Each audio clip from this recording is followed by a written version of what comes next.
नमस्कार। हमारे परिवार में आपका स्वागत है। क्या आप कभी-कभी ऐसा महसूस करते हैं कि आपकी जिंदगी एक ही जगह पर ठहर गई है? क्या आपको लगता है कि आप मेहनत तो बहुत करते हैं, पर उसका फल आपको नहीं मिलता? क्या आपके घर में बेवजह के झगड़े होते रहते हैं?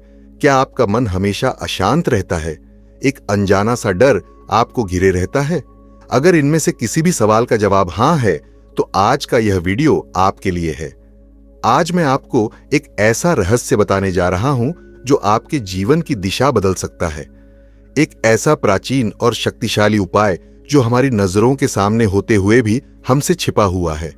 प्रकृति ने हमें अपने आसपास ऐसी कई अद्भुत शक्तियां दी हैं जिनके सही इस्तेमाल से हम अपनी बड़ी से बड़ी समस्याओं का समाधान कर सकते हैं, पर जानकारी के अभाव में हम उन शक्तियों को पहचान नहीं पाते। आज हम बात करेंगे एक ऐसी ही साधारण सी दिखने वाली चीज की जो हर घर में मौजूद है, नमक। और जब इस नमक का मिलन होता है पानी से और आपके नाम से, तो एक ऐसी अद्भुत ऊर्जा का निर्माण होता है जो आपकी सोच से भी परे है। मैं जानता हूं आपको यह सुनने में बहुत अजीब लग रहा होगा। भला एक गिलास पानी में नमक और अपना नाम डालने से क्या हो सकता है? यही तो रहस्य है। इस दुनिया में हर चीज एक ऊर्जा से, एक स्पंदन से जुड़ी हुई है। आपका नाम सिर्फ एक शब्द नहीं है, यह आपकी पहचान है, आपका अस्तित्व है। आपके नाम की ध्वनि में एक खास तरह की तरंग है जो सीधे ब्रह्मांड की ऊर्जा से आपको जोड़ती है। इस वीडियो को अंत तक देखिएगा, क्योंकि मैं जो विधि आपको बताने जा रहा हूं उसे अगर आपने सही तरीके से समझकर कर लिया तो आप खुद अपनी आंखों से चमत्कार होते देखेंगे। आप हैरान रह जाएंगे यह देखकर कि कैसे एक छोटा सा उपाय आपकी जिंदगी में सकारात्मक बदलावों की बाढ़ ला सकता है। तो चलिए इस रहस्यमय यात्रा पर मेरे साथ चलिए और जानते हैं कि कैसे आपका नाम और नमक का पानी मिलकर आपके जीवन का कायाकल्प कर सकते हैं। इस सृष्टि की रचना ध्वनि से हुई है। ओम की ध्वनि से ही पूरे ब्रह्मांड का विस्तार हुआ। ध्वनि यानी शब्द, और शब्द से बनता है नाम। हिंदू धर्म में नाम को कभी भी मात्र एक पहचान की तरह नहीं देखा गया। नाम एक जीवंत मंत्र है, एक ऐसा बीज मंत्र जो आपके पूरे जीवन के वृक्ष का आधार है। जब किसी बच्चे का जन्म होता है तो उसका नामकरण संस्कार किया जाता है। यह कोई साधारण प्रक्रिया नहीं है, यह गहन ज्योतिषियों और आध्यात्मिक प्रक्रिया है। ज्योतिषी बच्चे की जन्म तिथि, जन्म समय और जन्म स्थान के आधार पर उसकी कुंडली का निर्माण करते हैं। उस कुंडली में ग्रहों की स्थिति, नक्षत्रों की चाल को देखकर एक विशेष अक्षर निकाला जाता है। उसी अक्षर से बच्चे का नाम रखने की सलाह दी जाती है। ऐसा क्यों? क्योंकि वो अक्षर उस बच्चे की आत्मा की तरंग से, उसकी ऊर्जा से सबसे ज्यादा मेल खाता है। वो अक्षर उस बच्चे के लिए सबसे ज्यादा सकारात्मक ऊर्जा लेकर आता है। जब उस अक्षर से शुरू होने वाला नाम उस बच्चे को दिया जाता है तो वह नाम उसके लिए एक सुरक्षा कवच की तरह काम करता है। वह नाम उसके भाग्य को बल देता है। आपका नाम जो आपके माता पिता ने आपको दिया है, वह सिर्फ पुकारने के लिए नहीं है। जब भी कोई आपको आपके नाम से पुकारता है तो वह ब्रह्मांड में एक विशेष ध्वनि तरंग भेजता है। यह ध्वनि तरंग सीधे आपकी ऊर्जा से टकराती है।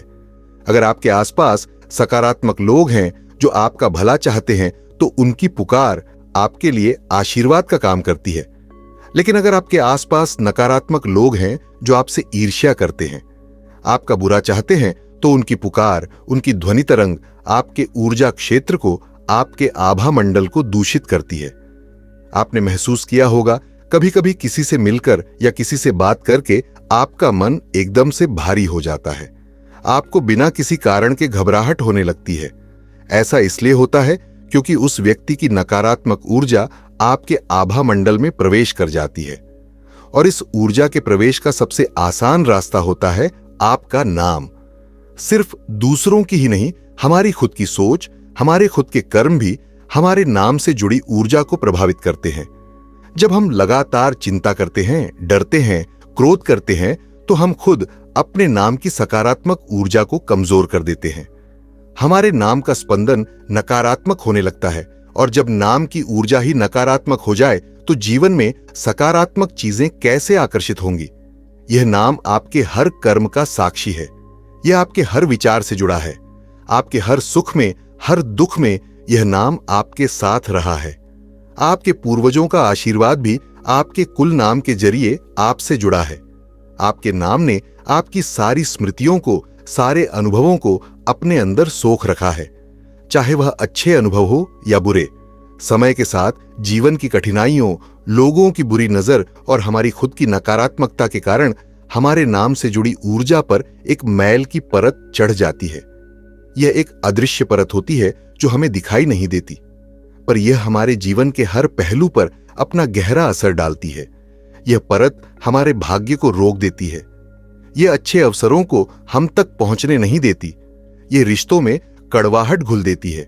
यह हमारी सेहत को खराब करती है। हम पूजा पाठ करते हैं, व्रत उपवास रखते हैं, लेकिन फिर भी हमें आराम नहीं मिलता, क्योंकि हमने उस मूल जड़ पर काम ही नहीं किया। हमने अपने नाम से जुड़ी इस नकारात्मक ऊर्जा को साफ करने का प्रयास ही नहीं किया। कल्पना कीजिए कि आपका नाम एक सुंदर हीरे की तरह है। जब यह आपको मिला था तो यह पूरी तरह से चमकदार और पवित्र था, लेकिन वक्त की धूल, लोगों की बुरी नजर की कालिक और चिंताओं के धुएं ने इसकी चमक को ढक दिया है। वो आपके नाम पर जमीन नकारात्मकता की परत को उतार फेंकने की विधि है। नाम की सकारात्मक ऊर्जा को कमजोर कर देते हैं। हमारे नाम का स्पंदन नकारात्मक होने लगता है, और जब नाम की ऊर्जा ही नकारात्मक हो जाए तो जीवन में सकारात्मक चीजें कैसे आकर्षित होंगी। यह नाम आपके हर कर्म का साक्षी है। यह आपके हर विचार से जुड़ा है। आपके हर सुख में, हर दुख में यह नाम आपके साथ रहा है। आपके पूर्वजों का आशीर्वाद भी आपके कुल नाम के जरिए आपसे जुड़ा है। आपके नाम ने आपकी सारी स्मृतियों को, सारे अनुभवों को अपने अंदर सोख रखा है, चाहे वह अच्छे अनुभव हो या बुरे। समय के साथ जीवन की कठिनाइयों, लोगों की बुरी नजर और हमारी खुद की नकारात्मकता के कारण हमारे नाम से जुड़ी ऊर्जा पर एक मैल की परत चढ़ जाती है। यह एक अदृश्य परत होती है जो हमें दिखाई नहीं देती, पर यह हमारे जीवन के हर पहलू पर अपना गहरा असर डालती है। यह परत हमारे भाग्य को रोक देती है। यह अच्छे अवसरों को हम तक पहुंचने नहीं देती। यह रिश्तों में कड़वाहट घुल देती है। यह हमारी सेहत को खराब करती है। हम पूजा पाठ करते हैं, व्रत उपवास रखते हैं, लेकिन फिर भी हमें आराम नहीं मिलता, क्योंकि हमने उस मूल जड़ पर काम ही नहीं किया। हमने अपने नाम से जुड़ी इस नकारात्मक ऊर्जा को साफ करने का प्रयास ही नहीं किया। कल्पना कीजिए कि आपका नाम एक सुंदर हीरे की तरह है। जब यह आपको मिला था तो यह पूरी तरह से चमकदार और पवित्र था, लेकिन वक्त की धूल, लोगों की बुरी नजर की कालिक और चिंताओं के धुएं ने इसकी चमक को ढक दिया है। वो आपके नाम पर जमीन नकारात्मकता की परत को उतार फेंकने की विधि है। जब आपका नाम फिर से अपनी पूरी सकारात्मक ऊर्जा के साथ स्पंदित होने लगेगा तो आप देखेंगे कि कैसे कायनात आपके लिए अपने दरवाजे खोल देती है। अब बात करते हैं उस दूसरे अद्भुत तत्व की जो इस प्रक्रिया का एक महत्वपूर्ण हिस्सा है, नमक। नमक, जिसे संस्कृत में लवण कहते हैं, यह सिर्फ खाने में स्वाद बढ़ाने वाली चीज नहीं है। यह हिंदू धर्म और वास्तुशास्त्र में सबसे शक्तिशाली शुद्धिक कारक माना गया है। इसकी शक्ति को हमारे आर्षि मुनियों ने हजारों साल पहले ही पहचान लिया था। नमक की सबसे बड़ी खूबी है उसकी सोखने की क्षमता। वो अपने आसपास की नमी को सोख लेता है। यह तो हम सब जानते हैं, लेकिन उसकी यह खूबी सिर्फ भौतिक स्तर तक सीमित नहीं है। नमक अपने आसपास की अदृश्य ऊर्जा को भी सोखने की अद्भुत क्षमता रखता है, और खास तौर पर नकारात्मक ऊर्जा को। आपने अक्सर सुना होगा कि घर में पोछा लगाते समय पानी में थोड़ा समुद्री नमक डाल देना चाहिए। ऐसा क्यों कहा जाता है? क्योंकि जब नमक वाला पानी पूरे घर में लगता है तो वह फर्श पर मौजूद कीटाणुओं को तो मारता ही है, साथ ही साथ घर के कोने कोने में जमा हुई नकारात्मक ऊर्जा, किसी की लगी हुई बुरी नजर या किसी भी तरह की भारीपन वाली ऊर्जा को अपने अंदर सोख लेता है। इससे घर का वातावरण शुद्ध और हल्का हो जाता है। जब किसी बच्चे को या बड़े को बुरी नजर लग जाती है तो नजर उतारने की प्रक्रिया में भी नमक का प्रयोग होता है। मुट्ठी में नमक लेकर व्यक्ति के सिर से पांव तक घुमाकर उसे पानी में बहा दिया जाता है या आग में डाल दिया जाता है। इसके पीछे का विज्ञान यही है कि नमक उस व्यक्ति के आभा मंडल से चिपकी हुई सारी नकारात्मक ऊर्जा को अपने अंदर खींच लेता है, और जब उस नमक को नष्ट कर दिया जाता है तो वह नकारात्मक ऊर्जा भी नष्ट हो जाती है और व्यक्ति को तुरंत आराम महसूस होता है। समुद्री नमक को सबसे ज्यादा शक्तिशाली माना जाता है। क्यों? क्योंकि वह समुद्र से आता है। समुद्र जो करोड़ों वर्षों से धरती के सारे दुख, सारे पाप अपने अंदर समाये हुए हैं, फिर भी अपनी सीमाओं में रहता है। समुद्र मंथन की कथा हमें याद दिलाती है कि समुद्र के गर्भ में अमृत भी है और विष भी। नमक उसी समुद्र का अंश है जिसमें सोखने और शुद्ध करने की असीम शक्ति है। नमक में नकारात्मक शक्तियों और बुरी आत्माओं को दूर रखने की भी ताकत होती है। इसीलिए पुराने समय में लोग अपने घर के मुख्य द्वार के पास एक कटोरी में नमक भर के रखते थे, ताकि कोई भी बुरी शक्ति घर के अंदर प्रवेश ना कर सके। नमक का संबंध सीधे सीधे शुक्र और चंद्र ग्रह से भी माना गया है। शुक्र ग्रह जो हमें भौतिक सुख सुविधाएं और ऐश्वर्य प्रदान करते हैं, और चंद्र ग्रह जो हमारे मन के कारक हैं। जब हमारे जीवन में नमक का संतुलन बिगड़ता है तो इन दोनों ग्रहों का दुष्प्रभाव भी हमें झेलना पड़ता है।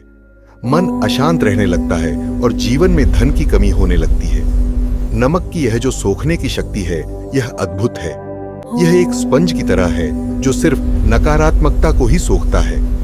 यह सकारात्मक ऊर्जा को कोई हानि नहीं पहुंचाता। इसकी यही खूबी इसे आध्यात्मिक शुद्धिकरण के लिए सबसे उत्तम साधन बनाती है। जब आप अपने जीवन की समस्याओं से घिर जाते हैं, जब आपको लगता है कि हर तरफ से निराशा ही हाथ लग रही है, तो समझ लीजिए कि आपके ऊर्जा क्षेत्र में नकारात्मकता बहुत ज्यादा बढ़ गई है। इस नकारात्मकता को एक चुंबक की तरह खींचकर बाहर निकालने की जो शक्ति नमक में है, वह शायद ही किसी और चीज में हो। तो अब आप समझ रहे हैं, एक तरफ है आपका नाम जो आपकी व्यक्तिगत ऊर्जा का केंद्र है, आपके अस्तित्व का प्रतीक है, और दूसरी तरफ है नमक जो नकारात्मक ऊर्जा का सबसे बड़ा शोषक है। जब हम इन दोनों को एक साथ लाएंगे तो क्या होगा? यह प्रक्रिया उस चुंबक की तरह काम करेगी जो आपके नाम से, आपकी पहचान से, आपके अस्तित्व से जुड़ी हर एक नकारात्मक तरंग को, हर एक बुरी नजर के प्रभाव को, हर एक दुर्भाग्य को खींचकर अपने अंदर समा लेगी। यह आध्यात्मिक सर्जरी की तरह है जो बिना चीरफाड़ के आपकी आत्मा पर लगे हर जख्म को भर देगी, हर गंदगी को साफ कर देगी। इस प्रक्रिया का तीसरा और सबसे महत्वपूर्ण तत्व है जल यानी पानी। जल ही जीवन है। यह सिर्फ एक कहावत नहीं है, यह एक परम सत्य है। हिंदू धर्म में जल को देवता माना गया है। गंगा, यमुना, सरस्वती ये सिर्फ नदियां नहीं हैं, ये देवियां हैं, मां हैं। बिना जल के किसी भी पूजा, किसी भी अनुष्ठान की कल्पना बिल्कुल नहीं की जा सकती। अभिषेक जल से होता है, आचमन जल से होता है, शुद्धिकरण जल से होता है। आखिर जल में ऐसी क्या खासियत है? जल की सबसे बड़ी खासियत है उसकी स्मरण शक्ति। जी हां, आपने सही सुना, पानी की अपनी याददाश्त होती है। वह जिस भी वातावरण से गुजरता है, जिन भी शब्दों को सुनता है, जिन भी भावनाओं के संपर्क में आता है, वह उन सब की ऊर्जा को, उन सब की जानकारी को अपने अंदर रिकॉर्ड कर लेता है। यह बात अब आधुनिक विज्ञान भी मानने लगा है, लेकिन हमारे ऋषि मुनि इस रहस्य को हजारों सालों से जानते थे। इसीलिए मंदिरों में या पूजा पाठ के दौरान मंत्रों का जाप करते हुए तांबे के कलश में जल भर के रखा जाता है। उन मंत्रों की सकारात्मक ध्वनि, वो पवित्र तरंगे उस जल के कण कण में समा जाती हैं, और फिर जब उस जल को प्रसाद के रूप में बांटा जाता है तो वह साधारण जल नहीं रहता, वह अभिमंत्रित जल बन जाता है। उसे पीने से व्यक्ति के अंदर वह सकारात्मक ऊर्जा प्रवेश करती है जो उसके तन और मन दोनों को निरोगी बनाती है। गंगा जल को इतना पवित्र क्यों माना जाता है? क्योंकि वह हिमालय की उन पवित्र जड़ी बूटियों को स्पर्श करता हुआ आता है, उन सिद्ध महात्माओं के तपस्थल से गुजरता है और करोड़ों लोगों की आस्था और प्रार्थना की ऊर्जा को अपने अंदर समाये हुए है। गंगा जल की अपनी एक अद्भुत शुद्ध करने की क्षमता है जो किसी अन्य जल में नहीं है। जल का एक और गुण है प्रवाहित होना, बहते रहना। यह हमें जीवन में आगे बढ़ने की प्रेरणा देता है। ठहरा हुआ पानी सड़ जाता है, लेकिन बहता हुआ पानी हमेशा निर्मल रहता है। अब जरा इस प्रक्रिया के तीनों तत्वों को एक साथ रखकर देखिए। एक आपका नाम, आपकी व्यक्तिगत ऊर्जा, आपका कर्म, आपका भाग, सब कुछ इससे जुड़ा है। ये एक तरह से आपका पता है जिस पर ब्रह्मांड अपनी ऊर्जा भेजता है। 2. नमक, नकारात्मक ऊर्जा को सोखने वाला सबसे शक्तिशाली चुंबक। यह बुरी नजर, दुर्भाग्य और हर तरह की नकारात्मकता को खींच लेता है। 3. जल ऊर्जा का वाहक और संग्राहक। इसकी अपनी स्मरण शक्ति है। यह अपने संपर्क में आने वाली हर ऊर्जा को अपने अंदर रिकॉर्ड कर लेता है और उसे धारण कर लेता है। जब आप एक कागज पर अपना नाम लिखते हैं तो आप अपनी पूरी चेतना, अपनी पूरी ऊर्जा को उस कागज पर केंद्रित कर देते हैं। वह कागज का टुकड़ा उस पल के लिए आपका प्रतिनिधि बन जाता है। फिर जब आप उस नाम लिखे कागज को नमक के पानी में डालते हैं तो एक अद्भुत आध्यात्मिक क्रिया शुरू होती है। नमक जो उस पानी में घुला हुआ है वह एक सक्रिय चुंबक की तरह काम करना शुरू कर देता है। उसका लक्ष्य होता है नकारात्मकता को ढूंढना और सोखना, और उसे नकारात्मकता का पता कहां से मिलता है? आपके नाम से। आपका नाम उसे एक दिशा देता है। नमक आपके नाम से जुड़ी हर ऊर्जा को स्कैन करना शुरू करता है। वो आपके आभा मंडल में, आपके कर्मों में, आपके भाग्य में, जहां जहां नकारात्मक ऊर्जा के धब्बे हैं, जहां जहां किसी की बुरी नजर का प्रभाव है, जहां जहां निराशा और दुख की ऊर्जा चिपकी हुई है, उसे अपनी तरफ खींचना शुरू कर देता है। और जल क्या करता है? जल उस पूरी प्रक्रिया का माध्यम बनता है। वह नमक को अपना काम करने के लिए एक क्षेत्र प्रदान करता है और नमक द्वारा खींची गई सारी नकारात्मक ऊर्जा को अपने अंदर धारण कर लेता है, उसे अपने अंदर कैद कर लेता है। वो पानी जो पहले साफ और निर्मल था, अब आपके जीवन की सारी नकारात्मकता का कूड़ेदान बन जाता है। वो आपके सारे दुख, सारी पीड़ा, सारी बाधाओं को अपने अंदर समेट लेता है। यह प्रक्रिया एक तरह का ऊर्जा विसर्जन है। जैसे हम पूजा के बाद मूर्तियों या पूजा सामग्री का जल में विसर्जन करते हैं, ठीक उसी तरह इस प्रक्रिया के माध्यम से हम अपने नाम से, अपने जीवन से जुड़ी हुई नकारात्मकता का विसर्जन कर देते हैं। हम उसे अपने से अलग करके जल को सौंप देते हैं, और जब वह नकारात्मकता हमसे अलग हो जाती है तो हमारा ऊर्जा क्षेत्र हल्का और शुद्ध हो जाता है। हमारे भाग्य के रास्ते में जो रुकावटें थीं वह हट जाती हैं और जीवन में सकारात्मकता का प्रवाह फिर से शुरू हो जाता है। अब जब आप इस प्रक्रिया के पीछे के गहरे आध्यात्मिक विज्ञान को समझ चुके हैं तो चलिए मैं आपको वह विधि बताता हूं जिसे आपको पूरी श्रद्धा और विश्वास के साथ करना है। याद रखिए, किसी भी उपाय में सबसे महत्वपूर्ण चीज होती है आपकी भावना और आपका विश्वास। अगर आप इसे सिर्फ एक टोटके की तरह करेंगे तो शायद आपको उतना लाभ ना मिले, लेकिन अगर आप इसे एक पवित्र अनुष्ठान की तरह पूरे भरोसे के साथ करेंगे तो इसके परिणाम आपको चौंका देंगे। इस प्रक्रिया को करने के लिए सबसे अच्छा दिन होता है अमावस्या की रात या पूर्णिमा की रात। अमावस्या की रात नकारात्मक ऊर्जाओं को हटाने के लिए सबसे शक्तिशाली मानी जाती है, और पूर्णिमा की रात जीवन में सकारात्मकता और समृद्धि को आकर्षित करने के लिए आप अपनी जरूरत के हिसाब से किसी भी दिन को चुन सकते हैं। अगर आपको यह वीडियो पसंद आया हो, अगर आपको लगा हो कि इस जानकारी में आपके जीवन को बदलने की शक्ति है, तो कृपया इस वीडियो को लाइक करें और इसे अपने दोस्तों और परिवार के साथ ज्यादा से ज्यादा शेयर करें। क्या पता आपका एक शेयर किसकी जिंदगी बदल दे, किसके दुखों को कम कर दे। आपके कोई सवाल हो तो नीचे कमेंट्स में जरूर लिखें।